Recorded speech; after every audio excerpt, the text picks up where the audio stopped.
अस्सलाम वालेकुम dear 10th class के स्टूडेंट आज के लेक्चर्स में हम लोग मैथमेटिक्स की एक्सरसाइज 3.7 करेंगे। स्टूडेंट एक्सरसाइज 3.7 में आपने जो वर्डिंग क्वेश्चंस है रिलेटिंग टू रिलेशंस या प्रपोर्शंस वो अटेम्प्ट करेंगे। स्टूडेंट इससे पहले लेक्चर्स में मैंने आप लोगों को बताया था कि जो रिलेशंस होती है या जो प्रपोर्शंस होती है वो टू टाइप्स होती है। एक होती है डायरेक्ट प्रपोर्शंस और सेकंड टाइप होती है इनवर्स और इनडायरेक्ट प्रपोर्शंस।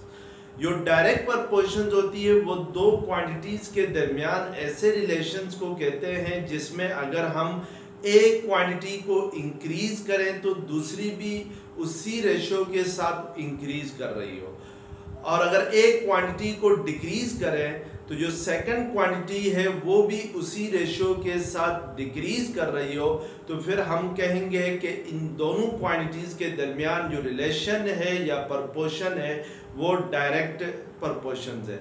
इसी तरीके से स्टूडेंट इनडायरेक्ट या इनवर्स प्रपोर्शंस की हमने डेफिनेशन पढ़ी थी, तो हमने वहां पर देखा था कि इनवर्स प्रपोर्शंस ऐसी रिलेशंस को कहते हैं between two quantities. If one quantity is increased the other quantity decreased, and if one quantity is decreased the other quantity is increased in the same ratio, then the relations between two quantities is called inverse relations। अब student इसी concept को लेकर हमने exercise 3.7 करना है।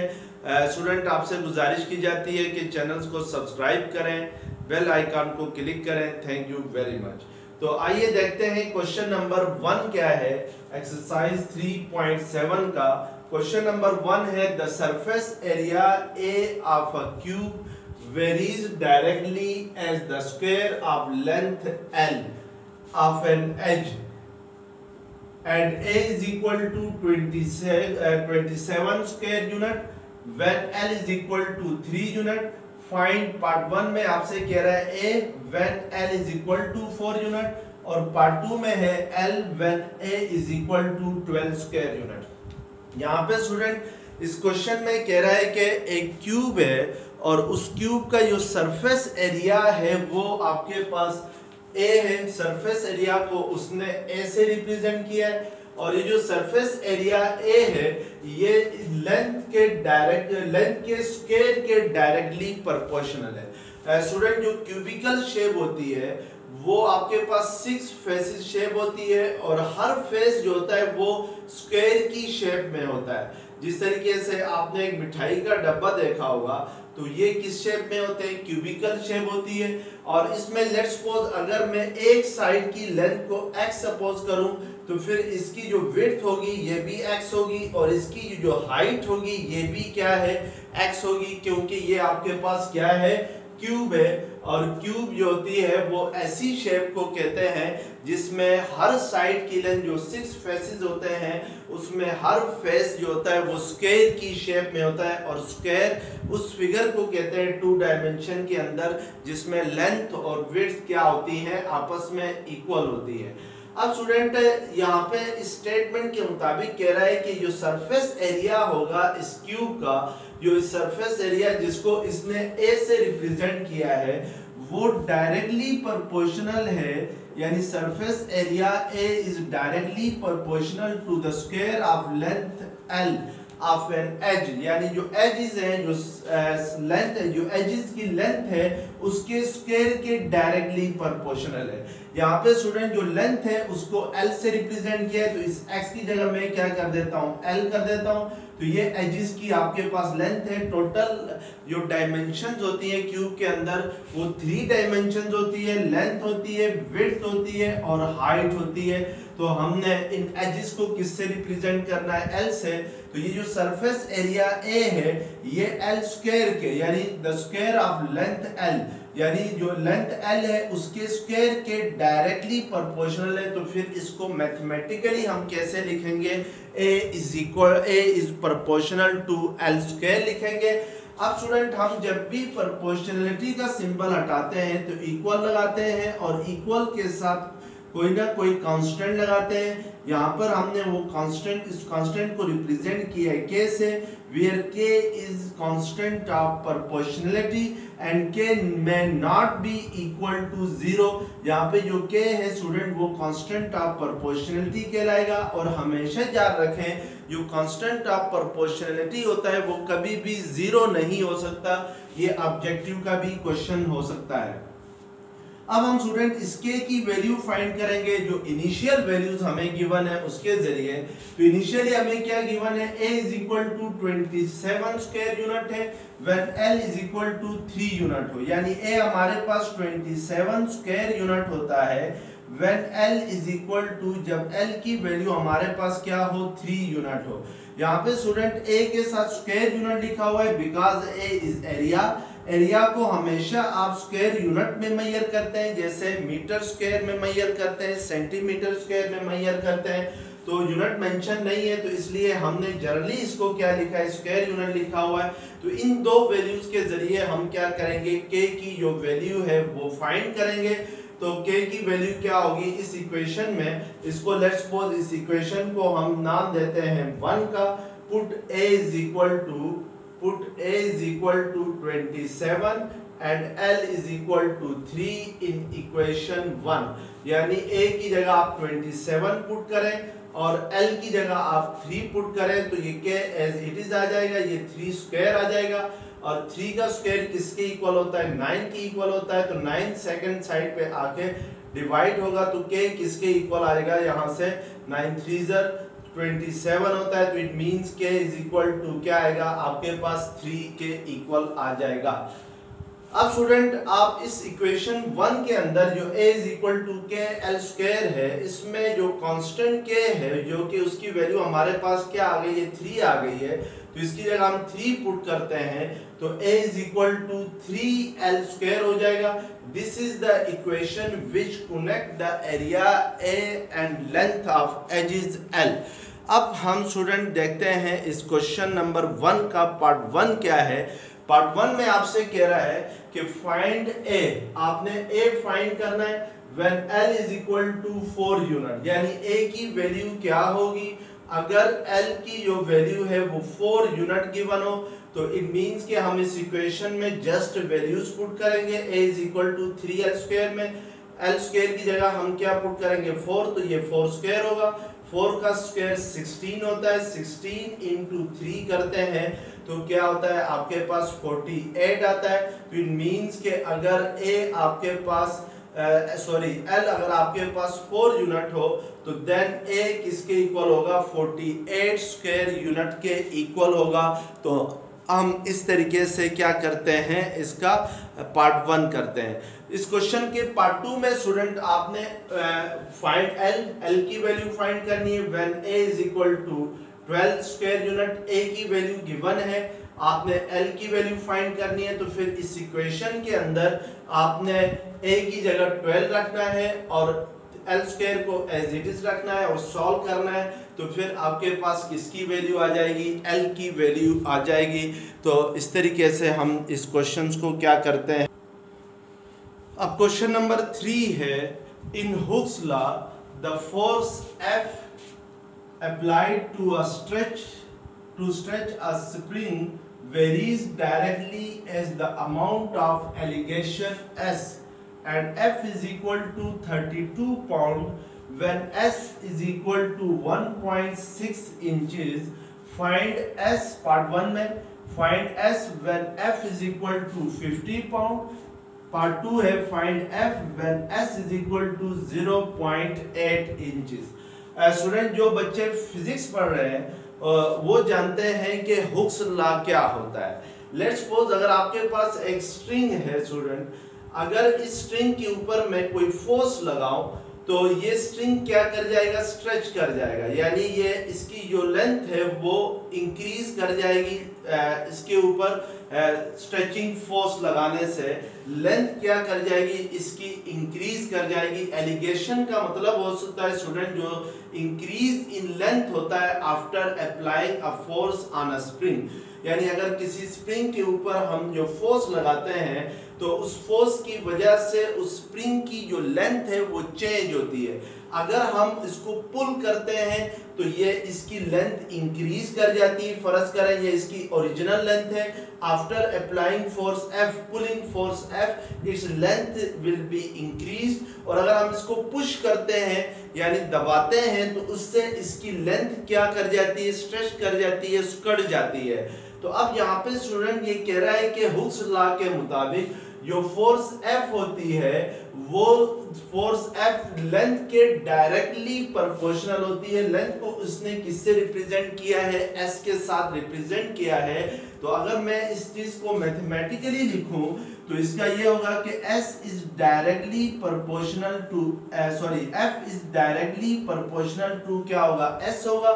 जितनी ज्यादा हम फोर्स लगाएंगे उतनी ही जो स्प्रिंग की लेंथ है उसमें चेंजिंग आएगी, या उतना ही ज्यादा स्ट्रेच होगा या उतना ही ज्यादा वो प्रेस हो जाएगा। तो इसलिए हम कहेंगे कि फोर्स और जो एलोंगेशन है यानी जो स्प्रिंग की लेंथ है वो एक दूसरे के डायरेक्टली प्रोपोर्शनल है। तो फिर इसको मैथमेटिकली हम क्या लिखेंगे, F is proportional to S लिखेंगे। अब अगर स्टूडेंट मैं प्रोपोर्शनलिटी का सिंबल हटा के इक्वल और साथ कांस्टेंट लगाता हूं तो अब मेरे पास जो इनिशियल वैल्यूज गिवन है वो ये है कि फोर्स अगर 32 पाउंड हो, स्टूडेंट जो फोर्स होती है इसको हम मेजर करते हैं न्यूटन में भी, इसकी यूनिट जो होती है वो पाउंड भी होती है। तो इट मींस कि यहाँ पर जो फोर्स हमें गिवन है वो है 32 पाउंड है। अगर F 32 पाउंड हो तो फिर जो S है, जो चेंज इन स्प्रिंग लेंथ है वो S, इसको हमने S से रिप्रेजेंट किया है, वो किसके इक्वल होगी, वो 1.6 इंचेस के इक्वल होगी। अब आपने स्टूडेंट इन दोनों वैल्यूज की मदद से जो K है यानी जो कांस्टेंट ऑफ प्रोपोर्शनैलिटी है उसकी वैल्यू फाइंड करनी है। तो उसके लिए हम इधर क्या पुट करेंगे, इस इक्वेशन के अंदर F और S की वैल्यू पुट करते हैं। तो F हमारे पास 32 है इज इक्वल टू K, इसी तरह आएगा ये 1.6 है S। तो यहाँ से देखें K की वैल्यू क्या आएगी, 32 डिवाइडेड बाय 1.6 होती है। तो इसमें पॉइंट हटाता हूं तो पॉइंट हटाने से ऊपर क्या लगाएंगे हम 10, नीचे क्या रह जाएगा 16। तो ये 16 2 ज़र 32 होता है, तो ये 2 10 ज़र क्या होगा 20 होगा। तो इसका मतलब है जो K है, जो कांस्टेंट ऑफ प्रोपोर्शनैलिटी है, वो हमारे पास क्या आ रहा है 20 आ रहा है। तो इट मींस कि इस इक्वेशन में इस K की जगह हम क्या पुट करेंगे 20 पुट करेंगे। तो F इज इक्वल टू क्या आ जाएगा 20S आ जाएगा। अब स्टूडेंट इस क्वेश्चन का पार्ट 1 हम देखते हैं। पार्ट 1 में हमसे कह रहा है find S when F is equal to 50 pound. अगर S फाइंड करना है जब F की वैल्यू कितनी हो, 50 पाउंड हो, यानी S की वैल्यू फाइंड करनी है पार्ट 1 के अंदर। जब F की वैल्यू हमें दी गई हो कितनी, 50 पाउंड दी गई हो, तो फिर हम इस इक्वेशन की मदद से S की वैल्यू फाइंड करते हैं। तो अब हमारे पास जो इक्वेशन है कनेक्टिंग F एंड S, जिसको हम कनेक्टेड इक्वेशंस कहते हैं, वो क्या है, F is equal to 20S है। तो हम यहाँ पे स्टूडेंट F की जगह 50 पाउंड रखेंगे, इस F की जगह लेफ्ट हैंड साइड पे 20 इंटू S को एज इट इज रखेंगे। यहाँ से S किसके इक्वल आएगा, 50 डिवाइडेड बाई 20 आएगा। तो 0 0 से कैंसल, तो ये आपके पास S इज इक्वल टू आएगा 5/2। तो ये 2 2 ज़र 4, 2 5 ज़र 10। तो इट मींस कि S की जो वैल्यू आएगी वो 2.5 इंचेस आएगी। यानी अगर आप फोर्स लगाते हैं 50 पाउंड की तो जो स्प्रिंग में एलिगेशन आती है वो कितनी आती है, वो 2.5 इंचेस आती है। यानी जो 2.5 इंचेस तक ये क्या स्प्रिंग क्या कर जाता है, स्ट्रेच कर जाता है। अब क्वेश्चन नंबर 4 है, the intensity I of a light from a given source varies inversely as the square of the distance d from it. If the intensity is 20 candle power at a distance of 12 feet from source, find the intensity I at a point 8 feet from the source. यहाँ पे student question की statement में आपसे कह रहा है कि जो इंटेंसिटी ऑफ अ लाइट है वो सोर्स से आप किसी पॉइंट तक जो इंटेंसिटी ऑफ लाइट है वो इन्वर्सली प्रोपोर्शनल है डिस्टेंस के।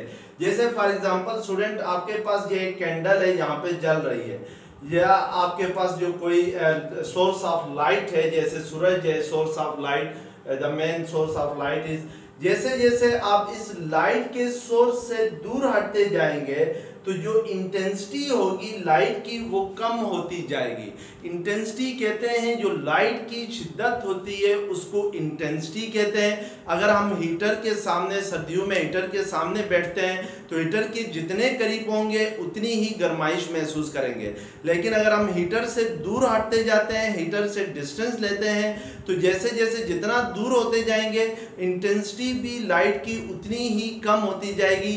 तो इसका मतलब है कि जो इंटेंसिटी ऑफ लाइट है वो इन्वर्सली प्रोपोर्शनल होती है डिस्टेंस के, यानी डिस्टेंस जितना ज़्यादा होगा इंटेंसिटी उतनी ही कम होगी, और लाइट के सोर्स से डिस्टेंस जितना कम होगा इंटेंसिटी ऑफ लाइट उतनी ही ज़्यादा होगी। तो यहाँ पे स्टूडेंट आपसे कह रहा है कि जो इंटेंसिटी है जिसको इसने आई से शो किया है, ये जो इंटेंसिटी है ये डिस्टेंस के स्क्वायर के इन्वर्सली प्रोपोर्शनल है, यानी जो डिस्टेंस d है उसके स्क्वायर के इन्वर्सली प्रोपोर्शनल है। तो इसको हम लिख सकते हैं कि I is inversely proportional to d square. तो इसको जब भी इन्वर्सली प्रोपोर्शनल होगा तो हम 1/d स्क्वायर लिखेंगे मैथमेटिकली। तो इट मींस कि जो इंटेंसिटी है वो d स्क्वायर के, यानी स्क्वायर ऑफ द डिस्टेंस के इन्वर्सली प्रोपोर्शनल है। तो इस बात को हम मैथमेटिकली इस तरीके से लिख सकते हैं। अब स्टूडेंट जब भी प्रोपोर्शनलिटी का सिंबल हटाते हैं तो इक्वल के साथ हम क्या लगा देते हैं, कांस्टेंट लगाते हैं, where k is the constant of proportionality. अब हम यहाँ पर इस k की वैल्यू फाइंड करेंगे बाय गिविंग डेटा, जो गिवन डेटा है उसके जरिए। यहाँ पे देखें स्टूडेंट, उसको कह रहा है कि if the intensity is 20 candle power, अगर इस सोर्स की जो लाइट सोर्स है उसकी इंटेंसिटी कितनी हो, 20 कैंडल पावर हो, यानी 20 मोमबत्तियां की जितनी पावर होती है, जितनी उसकी इंटेंसिटी होती है लाइट की उसके इक्वल हो, तो at a distance of 12 feet, यानी जो at a distance of 12 feet अगर उसकी जो पावर है लाइट की वो कितनी हो, 20 कैंडल पावर हो, तो हम इन दोनों वैल्यूज की मदद से, यानी हमारे पास जो इंटेंसिटी होती है लाइट की वो 20 कैंडल पावर होती है, और डिस्टेंस कितना हो, 12 फीट के डिस्टेंस पर जो लाइट की इंटेंसिटी है वो 20 कैंडल पावर होती है। तो इन दोनों वैल्यूज की मदद से हम इस k की वैल्यू फाइंड करेंगे। तो यहाँ पे k की जगह, i की जगह आपने 20 पुट करना है, is equal to k as it is आ जाएगा, और ये जो d स्क्वायर है इसकी जगह क्या आ जाएगा, 12 स्क्वायर आ जाएगा। तो यहाँ से स्टूडेंट ये 12 स्क्वायर सेकंड साइड पे आके 20 के साथ मल्टीप्लाई होगा, तो 12 स्क्वायर किसके इक्वल होता है, 144 के इक्वल होता है। तो इट मींस कि k इज इक्वल टू आपके पास आ जाएगा 144 इंटू 20। तो आप इसको मल्टीप्लाई करेंगे 144 को 20 से, तो 2 4 8, 2 4 8, 2 1 2, तो ये 2880 के इक्वल आ जाएगा, जो कांस्टेंट k है इसकी वैल्यू। अब इस k की वैल्यू को हम पुट करेंगे I is equal to k over d square में, तो हमारे पास जो है वो इक्वेशन बनेगी that is connecting I and D, तो which is 2880 divided by d square हो गए। तो this equations connect the I, intensity of light, and D, that is distance of point from the source। अब student question में आगे कह रहा है फाइंड इंटेंसिटी I। आपने इंटेंसिटी फाइंड करनी है at a point of 8 feet from source. अगर हमें कह रहा है कि इंटेंसिटी यानी I किसके इक्वल हो जाएगी, कि अगर जो सोर्स से डिस्टेंस हो किसी पॉइंट का वो किसके इक्वल हो, वो 8 फीट के इक्वल हो। तो बड़ा इजी है कि आपने इधर I को एज इट इज रहने देना है, 2880 डिवाइडेड बाय d स्क्वायर है। तो अब d स्क्वायर हमें डी क्या गिवन है 8 फीट है, तो डी स्क्वायर की जगह हम क्या पुट करेंगे 8 फीट, तो ये 2880 डिवाइडेड बाय 64 आएगा। तो आप इसको स्टूडेंट कैलकुलेटर से कैलकुलेट करके सामने जो भी वैल्यू आ जाएगी वो आपके पास इंटेंसिटी आप सोर्स आएगी इन कैंडल पावर यानी सीपी में, तो इंटेंसिटी आप सोर्स आएगी। तो ये आपने कैलकुलेटर के जरिए या खुद से करना है। अब क्वेश्चन नंबर 5 है, the pressure P in a body of fluid varies directly as the depth D. If the pressure exerted on the bottom of a tank by a column of fluid is 5 feet high is 2.25 pound per square inches, how deep must the fluid be to exert a pressure of 9 pounds per square inches? अब यहाँ पे student आपसे कह रहा है कि जो pressure है किसी वाटर का, फ्लूइड मींस के आपके पास जो भी चीज फ्लो करती है उसको हम फ्लूइड कहते हैं, और इसमें सबसे अच्छी एग्जांपल किसकी है, वाटर की है। अब स्टूडेंट यहाँ पे एक फ्लूइड है और वो जो फ्लूइड किसी बॉडी के ऊपर जो प्रेशर लगा रहा है उसको हमने किससे रिप्रेजेंट किया है, P से रिप्रेजेंट किया है, और जो डेप्थ है उस फ्लूइड की जो गहराई है उसको हमने किससे रिप्रेजेंट किया है, D से रिप्रेजेंट किया है। अब यहाँ पे स्टूडेंट कह रहा है कि एक टैंक है उसके बॉटम में और जो प्रेशर है वो क्या है 2.25 पाउंड पर स्क्वायर इंचेस है, और जो गहराई है जो डेप्थ है वो कितनी है 5 फीट है। तो आपसे पूछ रहा है how deep must the fluid be to exert a pressure of 9 pound per square inches. अगर प्रेशर जो है वो 9 पाउंड पर स्क्वायर इंचेस हो तो फिर गहराई यानी डेप्थ कितनी होनी चाहिए। हमें पता है स्टूडेंट प्रेशर इक्वल होता है फोर्स पर यूनिट एरिया के, यानी अगर आप पर यूनिट एरिया के ऊपर जितना फोर्स लगाते हैं वो क्या कहलाता है, प्रेशर कहलाता है। इसका मतलब है जो प्रेशर की यूनिट होती है वो आमतौर पे हम कहते हैं न्यूटन पर मीटर स्क्वायर होती है, लेकिन अगर यहाँ पे मैं फोर्स की यूनिट पाउंड ले लूं, पाउंड को हम LB लिखते हैं, तो पाउंड पर स्क्वायर इंचेस भी हो सकती है स्टूडेंट। यानी अगर हम लोग कैलकुलेशन कर रहे हैं फीट में, इंचेस में, तो फिर जो फोर्स की यूनिट हम कंसीडर करेंगे वो पाउंड करेंगे। अगर हम कैलकुलेशन कर रहे हैं मीटर, सेंटीमीटर, किलोमीटर के अंदर जो स्टैंडर्ड यूनिट है SI सिस्टम की, तो फिर हम जो फोर्स की यूनिट है वो न्यूटन लेंगे। तो हमेशा जो फोर्स जो प्रेशर की जो यूनिट होती है वो क्या होती है, पाउंड पर स्क्वायर इंचेस होती है या न्यूटन पर मीटर स्क्वायर होती है। अब यहाँ पे स्टूडेंट आपसे कह रहा है कि जो प्रेशर P है जो फ्लूइड बॉडी के ऊपर लगा रहा है वो डेप्थ के यानी D के डायरेक्टली प्रोपोर्शनल है। जितनी ज्यादा डेप्थ होगी उतना ही ज्यादा फ्लूइड का प्रेशर होगा, डेप्थ कम होगी तो प्रेशर भी क्या होगा, कम होगा। तो इस चीज को मैथमेटिकली हम P is proportional to D लिखेंगे। अगर यहाँ से हम प्रोपोर्शनलिटी का सिंबल हटा के क्या लगाते हैं, कांस्टेंट, तो फिर P किसके इक्वल आ जाएगा, K इंटू D के इक्वल आ जाएगा। अब हमारे पास स्टूडेंट जो दो वैल्यूज इनिशियली गिवन है कि at a depth of 5 feet यानी 5 फीट की डेप्थ पे, गहराई पे जो प्रेशर है वो कितना है आपके पास 2.25 पाउंड पर स्क्वायर इंचेस है। तो इट मींस के इन दोनों वैल्यूज के जरिए यानी D अगर 5 फीट हो तो फिर प्रेशर कितना होता है आपके पास 2.25 square pound per square inches होता है। इन दोनों वैल्यूज की मदद से हम जो कांस्टेंट K है उसकी वैल्यूज फाइंड करेंगे। तो यहाँ पे हम P की जगह 2.25 पुट करते हैं और K को एज इट इज रहने देते हैं। D हमारे पास किसके इक्वल है, 5 फीट के इक्वल है, तो उसकी जगह हम 5 पुट करते हैं। तो यहाँ से K किसके इक्वल आ जाएगा, 2.25 डिवाइडेड बाय 5 आ जाएगा। तो आप कह सकते हैं 5 4 22 के लिए आ गया, 5 5 25। तो इट मींस कि जो प्रेशर आएगा कि जो K है कांस्टेंट जो है वो आपके पास किसके इक्वल होगा, 0.45 के इक्वल होगा। तो अब हम इस इक्वेशन के अंदर K की वैल्यू पुट करते हैं तो हमारे पास जो P होगी वो फिर किसके इक्वल होगी, P इक्वल होगी 0.45 0.45 इंटू डी के इक्वल होगी। अब स्टूडेंट हमसे क्वेश्चन में उसने पूछा है कि अगर प्रेशर हो 9 पाउंड पर स्क्वायर इंचेस हो, यानी P आपके पास 9 पाउंड पर स्क्वायर इंचेस हो, तो फिर जो डेप्थ होगी यानी D जो गहराई होगी वो कितनी होगी। तो हम जस्ट यहाँ पे इस फार्मूले के अंदर P is equal to 0.45D है, इसमें P की जगह 9 पुट करेंगे equal to 0.45D as it is आ जाएगा। तो यहाँ से D आपके पास इक्वल आएगा 9 डिवाइडेड बाई 0.45।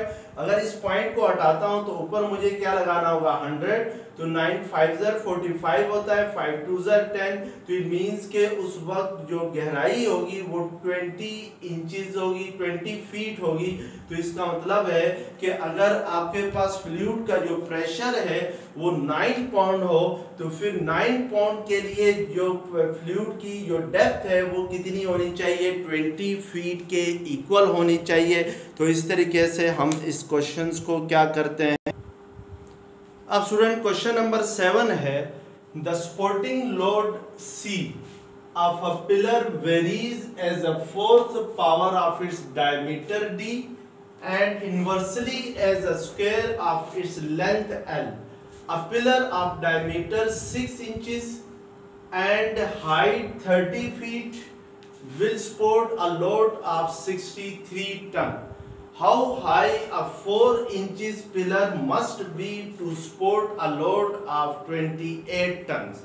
यहाँ पे स्टूडेंट आपसे कह रहा है कि एक पिलर है और वो पिलर क्या कर रहा है, लोड को लिफ्ट कर रहा है। लोड जिस तरीके से आप मकान के अंदर, हाउसेस के अंदर पिलर बनाते हैं, तो वो पिलर इसलिए बनाते हैं कि जितना भी लोड हो उसको वो क्या कर सके, लिफ्ट कर सके, उठा सके। फॉर एग्जाम्पल स्टूडेंट मैं आपके सामने ये एक पिलर बनाता हूँ और इस पिलर का ये जो क्रॉस सेक्शनल एरिया होता है ये सर्कुलर शेप में होता है। अब अगर इस पिलर के ऊपर अगर हम कोई लोड रखें तो ये जो लोड होता है स्टूडेंट, ये लोड जो इस पिलर का डायमीटर है, यानी इस पिलर का जो क्रॉस सेक्शनल एरिया है वो सर्कुलर शेप में। अगर फर्ज करें इस क्रॉस सेक्शनल एरिया के सेंटर को मैं O कहता हूं, तो O से लेकर इस पिलर इसके बाउंड्री तक जो डिस्टेंस होगा वो रेडियस होगा, और अगर रेडियस का डबल करें तो ये आपके पास क्या होगा, डायमीटर होगा। और ये जो इसके ऊपर लोड होगा वो लोड इस डायमीटर के डायरेक्टली प्रोपोर्शनल है। उस लोड को, जो पिलर के ऊपर लोड है, उसको हमने किससे रिप्रेजेंट किया है, C से रिप्रेजेंट किया है, और जो डायमीटर है उसको हमने किससे रिप्रेजेंट किया है, D से रिप्रेजेंट किया है। तो क्वेश्चन के स्टेटमेंट के मुताबिक C जो है वो फोर्थ पावर ऑफ डायमीटर के डायरेक्टली प्रोपोर्शनल है, यानी the supporting load C of a pillar varies as the fourth power of its diameter D। तो हम इसको मैथमेटिकली लिखेंगे C is directly proportional to D power 4 and inversely as the square of its length L। Student ये जो pillar की length है ये वाली, जिसको हाइट ऑफ पिलर भी कहते हैं, इसको यहाँ पर इसने L से रिप्रेजेंट किया है। तो ये जो इसके ऊपर लोड होगा पिलर के ऊपर, ये लोड C इस L के क्या है, आपके पास इनवर्सली प्रोपोर्शनल है, यानी लेंथ जितनी ज्यादा होगी उतना ही कम लोड ये पिलर लिफ्ट कर सकेगा। अगर लेंथ कम होगी तो ज्यादा लोड ये क्या कर जाएगा, लिफ्ट कर जाएगा।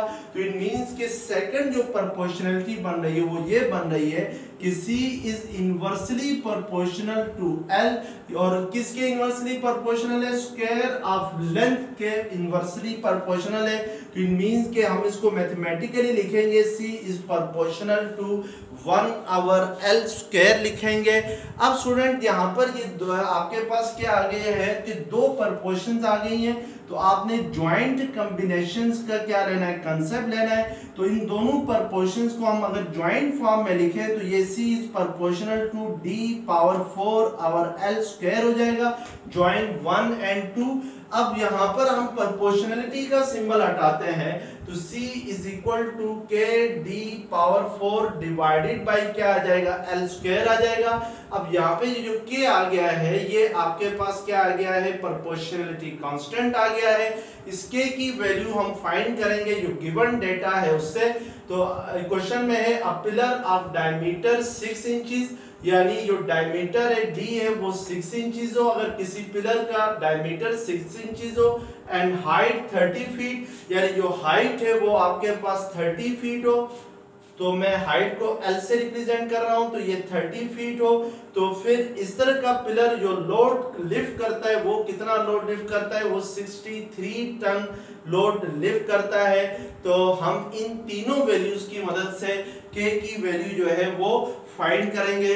तो हमारे पास फिर K की वैल्यू क्या आएगी वो देखते हैं। तो C की जगह हमने क्या पुट करना है, 63 is equal to K into D power 4 है तो 6 power 4 divided by L square है, तो L हमारे पास 30 है, तो ये 30 का क्या आ जाएगा, स्क्वायर आ जाएगा। जहां से अगर हम इसको मजीद सिंपलीफाई करते हैं तो ये आपके पास 30 का स्क्वायर उस साइड पे जाके 63 से क्या होगा, मल्टीप्लाई होगा, तो 30 का स्क्वायर 900 होता है।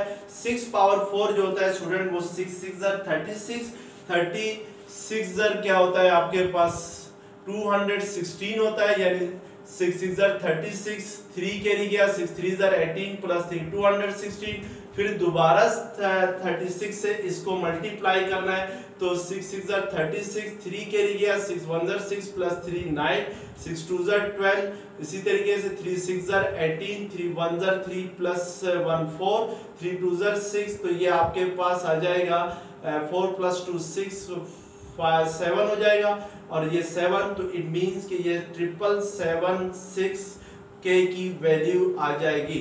अब इस चीज को आपने कैलकुलेटर के जरिए क्या करना है,